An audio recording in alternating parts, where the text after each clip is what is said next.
น้องใหม่อีเดนต้าปี 2014 เกียร์ออโต้ปุ่มสตาร์ทบล็อกไฟฟ้าออปชั่นเต็มตา LED ส้มหน้าใหม่เดี๋ยวพาทุกท่านไปรับชมกันเลย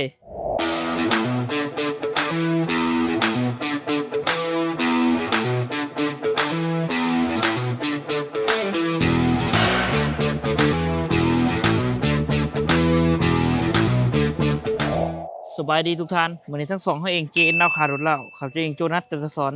เมื่อนี้ไม่รถขับมาใหม่เด้อเป็น Hyundai Elantra เนาะสายเดิมศูนย์เหล่าศูนย์โคราชเขาเองสีป่อนงามๆเนาะเป็นสีประตูออปชั่นเต็มเกียร์ออโต้บล็อกไฟฟ้าปุ่มสตาร์ทเนาะอีเดนต้าหาอย่างสุดๆจ้ะ ว้าว มีคันเดียวเท่านั้นปี 2014เด้อกล่องจอครบเซ็นเซอร์มีให้ครบเลยงามๆเนาะสวยๆเบิ่งกระบอกไปนำกัน ราคาปันกันไปใส่ปันกันไปขี่ผ่อนเป็นเงินกีบเงินบาทเงินดอลลาร์อะไรเจ้าจ่ายก่อนเพียงแต่ 40%ก็สามารถเอารถคันนี้ไปขี่ได้แล้วราคาเต็มถึงอยู่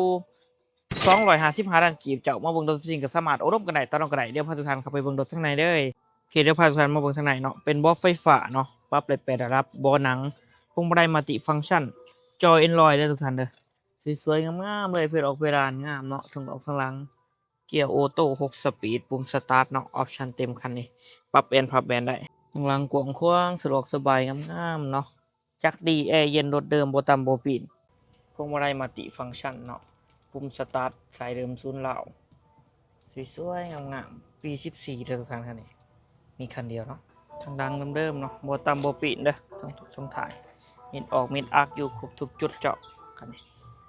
สวยๆงามๆเดี๋ยวเบิ่งเนาะยางสกอกสกัวกระดิกกระแจครบเจาะกว้างขวางสะดวกสบายเนาะรถใส่งานหน่อยเด้อทุกท่านได้คันนี้เด้อรถใส่ในเมืองทางในสีดำเนาะกว้างขวางสะดวกสบายมิดอักเดิมๆบ่ต่ำบ่ปีนจะรับประกันให้เดิมๆมิดออกมิดอักอยู่ครบเนาะเกี่ยวว่าเบิ่งทางในของจักรของเครื่องเนาะฮ้อน็อตในสภาพเดิมบ่ทันได้แกะได้มั่งเนาะโลโก้ Hyundai อยู่ครบเจ้าคันนี้จักร1,600เนาะประหยัดหมอฟืดหมอไฟต้นไม้โลโก้ Hyundai อยู่ครบเลยงามบ่มีอายบ่มีควันประกันให้เลยเยี่ยมเนาะอีเลนต้าเนาะรถนิยมในตลาดฝักปอกกระโปรงเดิมๆออกมิดอักบ่ต่ำบ่ปีนเจ้าฝากไปตื่นทุกท่านกับเจ้า Hyundai Elantra เนาะสวยๆปี 2014 เกียร์ออโต้ปุ่มสตาร์ทบล็อกไฟฟ้าเนาะออปชั่นเต็มหาอย่างสุดๆเซ็นเซอร์หน้าหลังเจ้าไผมาก่อนได้ก่อนได้สุดท้ายมีคันเดียวเท่านั้นเจ้าราคาเต็มคันนี้ถืออยู่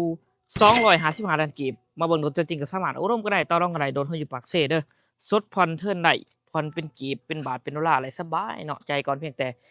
40% เท่านั้นเนาะท่านใดสนใจเนาะสามารถติดต่อมาได้โทรกันทุกครั้ง9733ตัว